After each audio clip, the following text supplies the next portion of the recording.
Hey guys, this is Lyndon here for another ActionVFX.com tutorial. So if you've ever been to the ActionVFX website, you've definitely noticed the explosions, right? The explosions are one of the big primary collections of ActionVFX.com. And so there's basically two reasons why explosions are so cool. Firstly, because they are visually stunning, alright? Everyone loves explosions.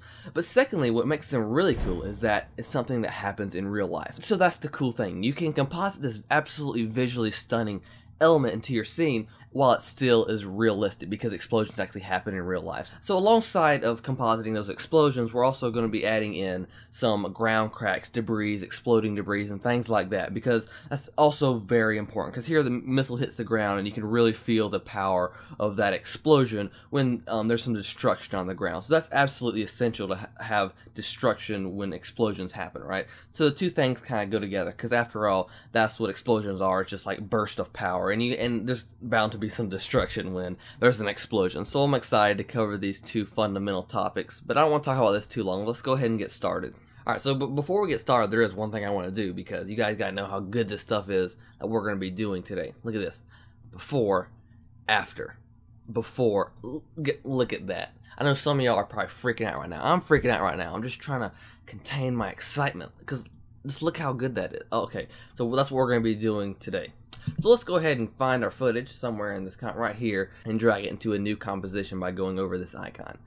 So it creates a new composition. Let me go ahead and remove all these. Yeah. So we have a new composition here with our footage. So obviously the first thing to do is track it. So I don't really care how you track it. It doesn't matter if you do a 2D track, if you do a 3D track, you know, whatever you want to do. You can even go up here, animation, track and Mocha AE. You could do that. It probably wouldn't offend me if you just grabbed a null object and tracked it manually, alright? Everything's fine, as long as you track your scene. So that's what we have here. And in fact, how I did it in this scene was click on the footage, hit animation, track, and Mocha AE. And that opens a separate window, a separate tracker tool that it actually comes with After Effects, so you can track your footage. And I'm not going to show you guys how to do this because it takes too much of our time, just like how I'm talking now is taking up a lot of our time actually. So maybe I'll just go ahead and move on, so I won't waste any more of our time.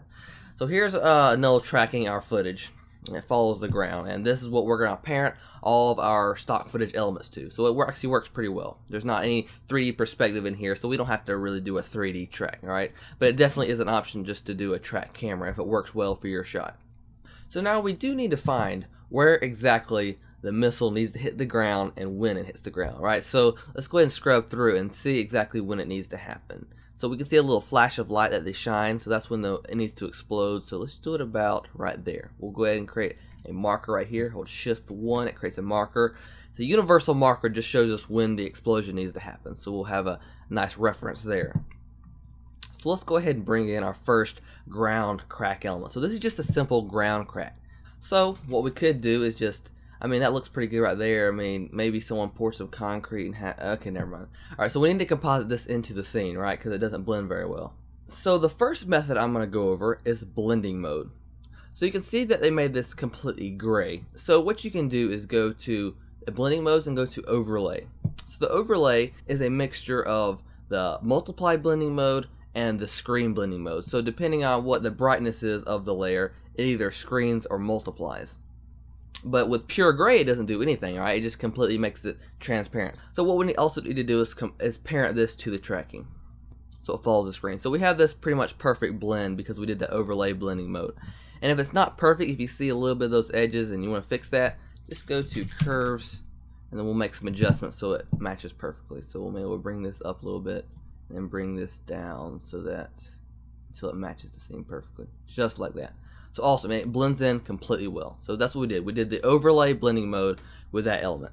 So there's a little problem here in case it ends too early. In this case, it goes out of the screen. But I'm going to go ahead and show you guys. You can right click, and this new feature in After Effects, what you can do is go to Time, Freeze on Last Frame. And what it does is just, I guess it's pretty self-explanatory. It freezes on the last frame.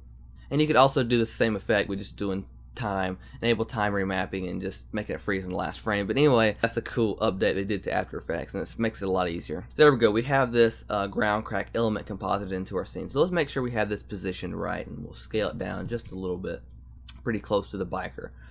Alright, so we're going to go ahead and composite in another ground crack, or this time it's a ground burst. So we go ahead and kind of view this element. So firstly, this element is slowed down by a factor of 2, so it has a really fine frame rate, right? But we need to speed it up for this scene because this is happening in full time, all right? So let's go ahead and do 50 because it makes it 50% as long or 2 times as fast.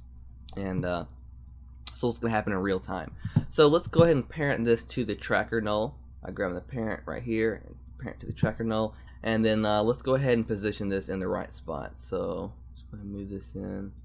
And we probably need to rotate it because it's not exactly parallel with the ground. Also think I want to scale it down just a little bit, so something like that. So, and also let's make sure that it happens at the right time. So maybe right there. So now it's time to try to blend this into the scene just like the other one. So we do have the option of doing overlay, and that's a pretty cheap way of just making it good. But as you can see, these ground elements don't look right when they're in the air. Firstly, because they're darker than anything else, right? Because this footage doesn't actually go completely black in these dark spots, but this overlay makes it too dark and doesn't do a natural blend. So we actually don't want to do an overlay because, for one, it's actually transparent. You can see this, look at this element right here. When we go over light, it's actually transparent. So we don't want that overlay blending mode unless it's on the ground like this other, like the other element. So we actually can't do a blending mode. Let's go back to normal, and we're just gonna have to color match this to our scene. So let's go ahead and apply curves, and for starters, let's go ahead and darken this. Like I was talking about before, it doesn't get completely black, so we need to bring up those shadows just like that. And let's go ahead and darken the gamma, so we're getting somewhere. Now one thing I have noticed is that this spot over here is brighter than this over here.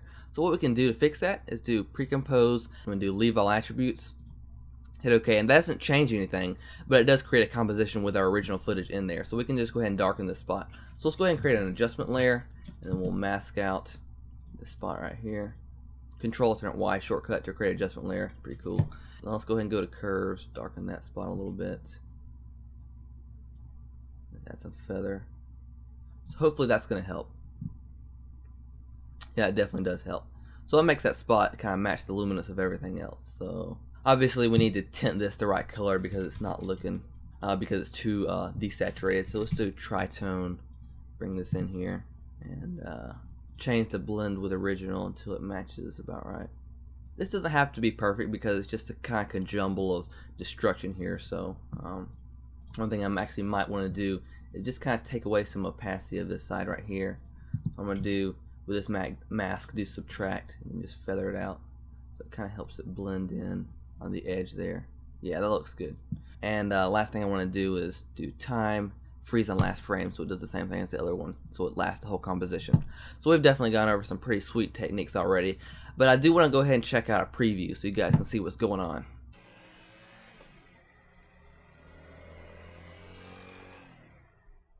Alright, so that's definitely looking pretty good, but there is one problem when it first fades in here. It doesn't look very good at all because it just pops in. What we're actually going to do is fade it in, so we're just going to go to the opacity, hit T. It's a good shortcut. You really need to know that. If you don't know that, opacity is T. Alright, go ahead and add a keyframe and move back and just go ahead and fade it in so you can't see that sharp pop into the scene there. So that's just going to fade in like that. Boom. So good. And then we also could do the same thing for the other one, but the other one blends in pretty well already. And what we could do, see it's actually darker over here, so we could animate the brightness of this element. So I'll go ahead and do that with a time lapse.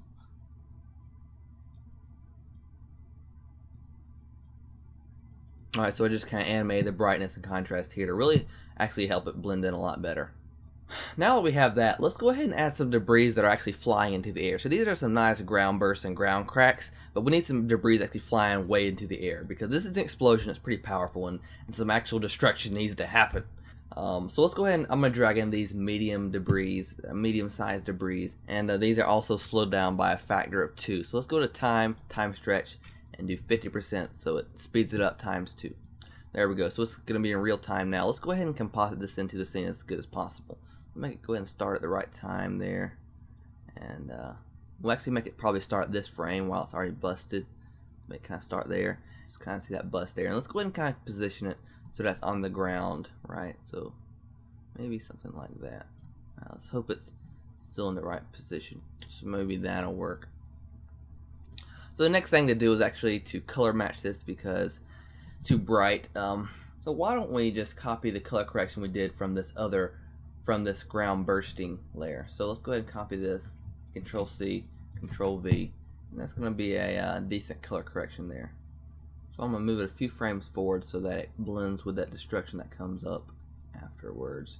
Yeah, so it blends in really well. So the destruction comes up and then it appears into the scene, so you can't really see it pop into the scene. And we also could fade the opacity if that's necessary. So I think it's necessary to also do time freeze on last frame so it lasts the rest of this composition. And it looks a little too dark here because the elements extend out. So let's go ahead and mess with the animation of this brightness and contrast. And see, the issue is that this side over here is actually brighter than this part over here. So you could actually do like maybe a mask and kind of fix it, but it looks pretty good like this because you can't really, it's good to have some brightness variation anyway in the destruction, so it's not a problem. Now that we have those debris composited, there's one more debris element I want to add. So we've added 3 debris elements so far. We've added the ground crack, the ground burst. Now we added some like medium debris and also add some small debris. And these small debris are really just going to fly out. I'm going to make this kind of a big layer. So what I'm going to do here is just also speed it up by a factor of 2. So that'll be real time. And let's go ahead and drag this into the right point in time. Like I said, I'm going to make this pretty big. And it shouldn't matter if it kind of takes down a little bit of the resolution because they're fast moving blurry elements anyway, if you know what I'm saying, so it shouldn't be an issue. Go ahead and parent this to the tracking data and put this behind the medium debris probably, so just like that. And let's move it up maybe like here, and let's go ahead and add that color correction. So we'll just go ahead and copy the color correction from our other debris. So this all blends in together pretty well. So that these small elements just kind of fly out much further than the other ones because they're smaller. There's going to be more force to them, I guess. So that all blends in together pretty well. We have this destruction. Let's go ahead and take another preview so hopefully you guys aren't lost so far. But all we've been doing is just compositing those elements, color correcting them, and placing them in the right positions and points in time so that they match the scene really well. Let's go ahead and take a preview.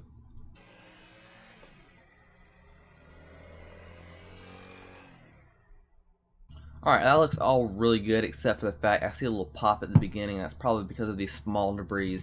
We'll go ahead and actually fade their opacity in. So we'll hit T, just kind of fade that opacity in so they don't pop in too quickly. Just like that. And we also could fade in, just do a small fade for these medium debris, the opacity of these medium debris. So it just does a small fade so that it's not too harsh of a pop in, so it doesn't look unnatural. So I'm going to go ahead and drag in this 2K explosion. You can also get it 4K. But in this example, I just do 2K because it's probably what a lot of you guys are going to have anyway. But if you have 4K, hey, that's fine. It's going to be better resolution. That's awesome. So let's go ahead and parent this explosion to the tracker null. We'll put it actually under the exploding debris like that. And this is the form of kind of depth compositing that we're going to do, right? We have it in front of some elements and behind other elements. So we're just going to place the explosion behind these 2 elements, just like that. Let's make sure the explosion is at the right altitude here, so maybe something like that. We'll drag this anchor point down here, and we'll just scale it up. Maybe we'll just scale it up just a little bit. So let's go ahead and check out a preview, see how it looks so far. Awesome, yeah, that looks good. Now that we have that explosion position just where we want it, and some of those elements in front of the explosion, we need to go ahead and start working on the glow and the compositing, making this blend into the scene. So the first thing we're going to do is pre-compose all the elements that are above the explosion layer, or on top of the explosion layer, that are covering the explosion layer. So in this case, it would be these 2 debris right here. And we also need to make a copy of the tracking data, because when we pre-compose it, it's not going to be able to access that null object if it's not in the same composition. So we made a duplicate of that tracking data. Let's go ahead and parent the debris to this new duplicate we made, and then let's go ahead and pre-compose them all together. Move all attributes in the new composition, just like that. So we have this composition of all the elements that are above the explosion layer. And then we also need to pre-compose this explosion layer. So for that, we'll do the same thing, make a duplicate of the tracking data, parent the explosion to the new duplicate, then we'll pre-compose those 2 together. So we'll have this composition of just the explosion. So what we're actually going to do is drag the explosion on top of those debris that are supposed to be covering the explosion layer. But what we're going to do, we'll name this covering debris because they're covering the explosion layer. And then what we'll do is go to the explosion and we'll type in the set matte effect and drag it onto the explosion layer. Then we'll set this parameter take matte from layer to covering debris. Alright, so now the explosion only exists where those debris exist, but we want to invert that. So now the explosion does not exist where the covering debris exist. In fact, the explosion is actually on top of the covering debris, except there's just like a hole there's holes cut out from the explosion layer that allow you to see the covering debris. So the explosion is actually on top of these covering debris. Just like I said, it's like a hole in the explosion, exactly where all those debris are, because this set matte effect took the matte from the covering debris. So it all works out pretty well, and there's actually a very good reason we did this.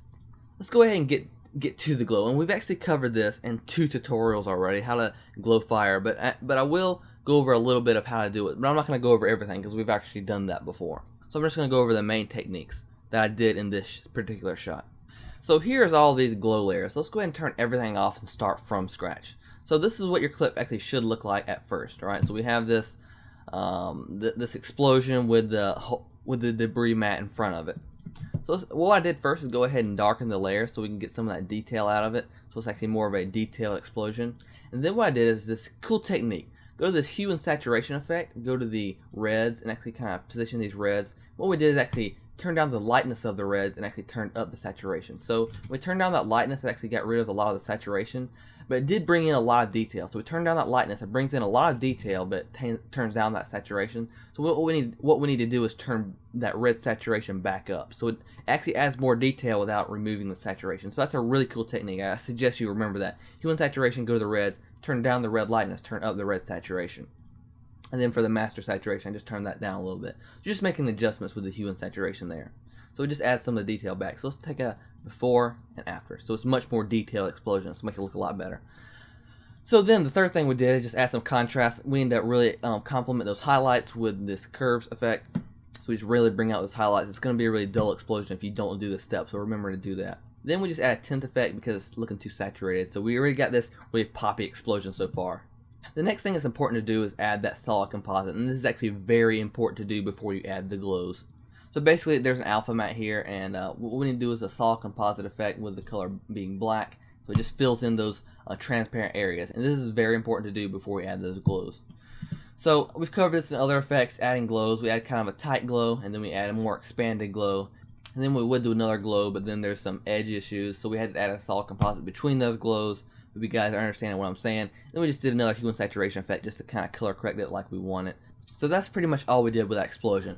Come out with something looking absolutely beautiful. Like every time my brother walks into the room, I tell him, look me in the eye and tell me that's not the most beautiful thing you've ever seen in your life. That's what I say to him. And he never says it, but I know he thinks this is the most beautiful thing he ever seen in his life. Actually, it's more beautiful than his girlfriend. I know he doesn't want to admit that, but it is. This is more beautiful than his girlfriend. So I'm going to go ahead and copy all those effects to our new explosion.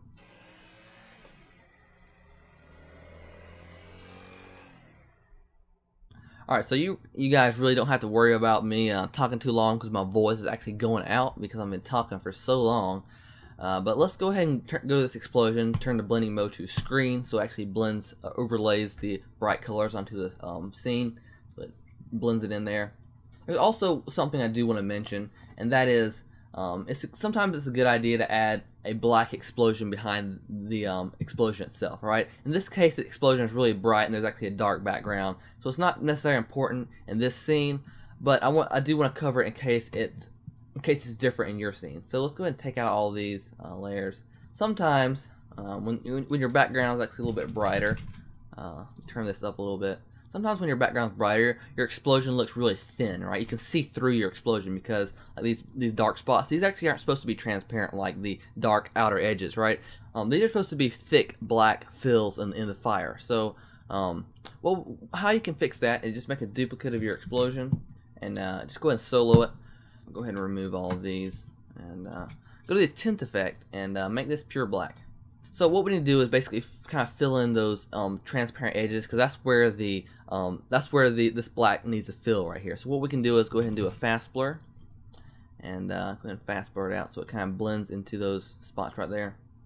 Let's go ahead and turn that layer on. We turn this to multiply so it darkens, and then we turn the explosion over that. It's kind of an issue because it has this dark glow around the explosion. You can see this dark glow, and that's not right. There's actually a really easy way to fix this. What we can do is go to key light effect, and you're thinking, what in the world? What do you need about to key out something? I don't know. But what I'm actually going to do is go to this edge color correction option over here, check enable edge color correction, and we can brighten the edges of this element right here.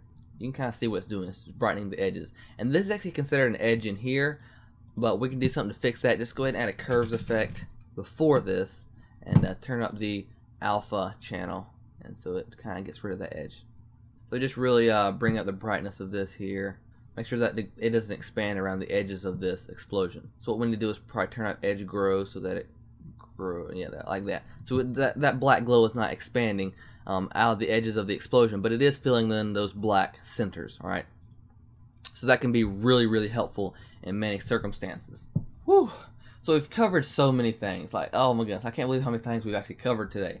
You know, we've made this most beautiful thing that you've ever seen in your life. Let me go ahead and turn this off because that's not necessary anymore. And there's a few more completely necessary things that we do need to add for the explosion. First off is a flash. The whole environment needs a flash when the explosion happens. So let's create an adjustment layer, put this above everything except the explosion itself, add curve to this adjustment layer, and just kind of brighten everything up like this. And a little bit of contrast maybe, and then turn up the reds, and then turn down the blues just a little bit. And then let's go ahead and animate this. So the brightest spot of the explosion is probably about right here. We'll go to the opacity, 100%. And at this point is when it first starts happening, so I'll turn this down to 0. So there's 0% opacity at this point. Probably about right here is when the explosion pretty much fades out. And I'll do 0% opacity. So what I want to do is actually, another important thing to do is actually duplicate this. So we'll make a duplicate of it, and then we'll actually move it about right here, parent it to the tracking data, and then we'll make a circular mask kind of around the base of the explosion. So this is kind of where the explosion is close to the ground, where it really just glows out. So then we'll hit F, go to feather, turn the horizontal feather up much more than the vertical feather because we unlinked it here.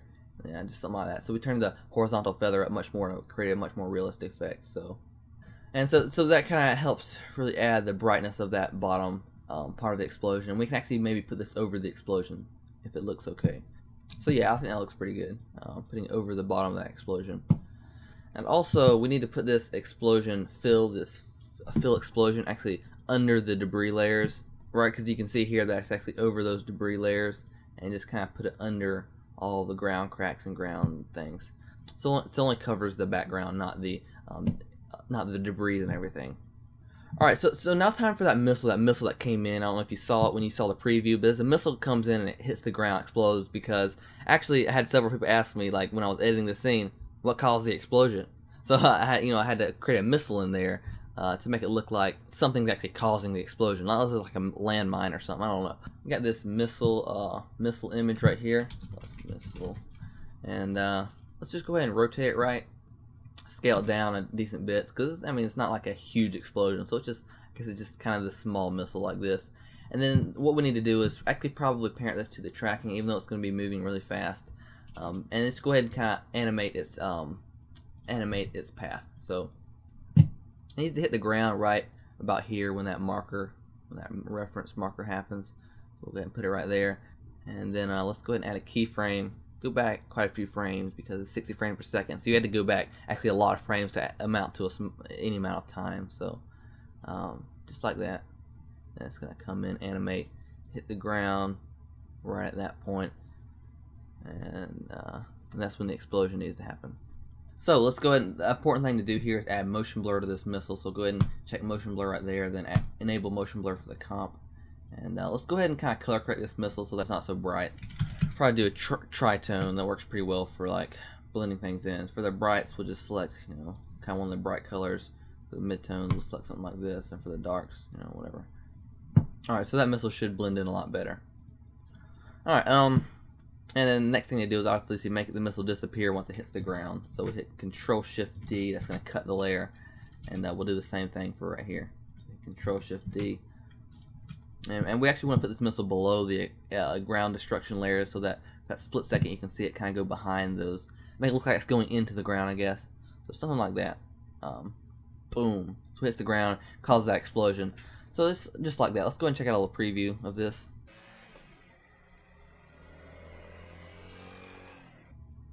And you can see in this scene here that actually some stuff is happening before the missile actually hits the ground. Sometimes that's not noticeable. Other times it might be noticeable, so you might just need to trim it down a little bit so that nothing happens before the missile actually hits the ground. So maybe we'll just trim it up a little bit. It's up to you to decide whether you should have it or not. Or maybe animate the opacity of this explosion so it fades in a little bit. And as always, let's not forget to add some lens dirt to the scene. We've already covered this in 2 tutorials already, so I don't want to go over this again. But if you're confused about how to add lens dirt or anything, just go check out those tutorials we've done before, and it should explain everything. So we just animated the opacity and added a wiggle expression so it would flicker a little bit. So that's just the lens dirt that actually is from ActionVFX.com. You can get it from the free section. It's pretty cool. So it always really complements the brightness of the explosion when you have that lens dirt. Another thing we have in our scene is some dust waves, and you can see them here. Just some dust waves. You can get these dust waves from the free section in ActionVFX.com. But basically, this is what they look like at first when you first get them. That's not going to really work with that ground line there. So we got to remove that. And basically, how I did it here was just added a linear wipe and then add some feather to that linear wipe so it kind of faded out. And then did some roughen edges. So how I animated the roughen edges was just did an expression to the evolution, or you can just do keyframes, animate the evolution, and also did some expressions to animate the offset turbulence, and you can also do keyframes for that as well. So basically I just composited 2 of those dust waves. One of them is kind of a broad dust wave, so it's larger and maybe a little less opaque. Another one's smaller and closer to the explosion, so it did 2 of those dust waves.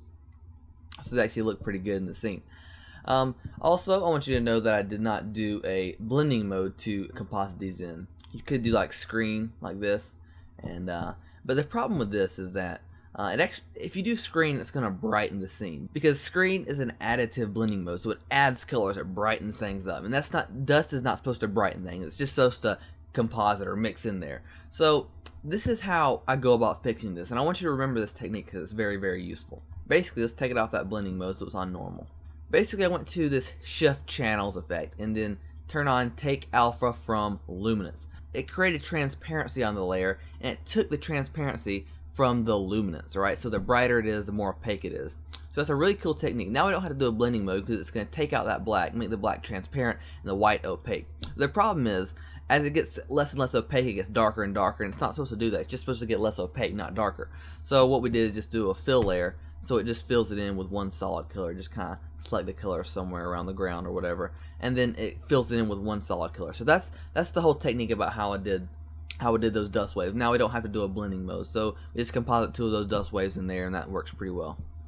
So guys, that's pretty much it. We've covered so much today. Done the explosion, ground debris, the ground cracks, animated that missile, going over a lot of glowing techniques and how we made this match the scene, make it look really good. So that's pretty much all we have today. Also, it's very important to have a little shake layer right when the explosion hits the ground. It's actually very, very important to have a shake. So what I did here is just had a adjustment layer with a transform effect on it. So I added this shake expression. You can learn about that other places, but we really don't have time to cover it today because this tutorial's gone on for so long. So we have this little shake layer here, so it adds a little shake right when the camera hits the ground. That's actually really, really important. Also, for everything, you want to turn on the motion blur for all these different layers, the ground destruction, the ground debris, even the explosion itself, because the camera's panning across. There needs to be motion blur in all those elements. So just go through, add motion blurs to all the layers that are actually moving. Anything that's parented to the tracking needs to have motion blur. Explosion in here needs to add motion blur. So all those, go inside those pre-comps and add motion blur to anything that actually needs it. So all these layers, motion blur. So there we go. We have motion blur to everything, and that really definitely is necessary for blending it into your scene. Also, we added in the other example, we added heat distortion. We actually cover that in other tutorials as well. So I'm not going to worry about the heat distortion in this video as well because we've done so much. I really hope you guys have enjoyed this tutorial, learned some great fundamental techniques. To me, this has really been fun, and we just want to create more tutorials for you guys, so just drop a comment, let us know what you would like to see in a future episode using ActionVFX.com stock footage. We have some pretty talented visual effects artists, so don't be afraid to ask any questions you may have. Don't forget to stop by the website, download all the free effects and stock footage. I know you'll find that really useful. Anyway, I really hope to see you in the next tutorial.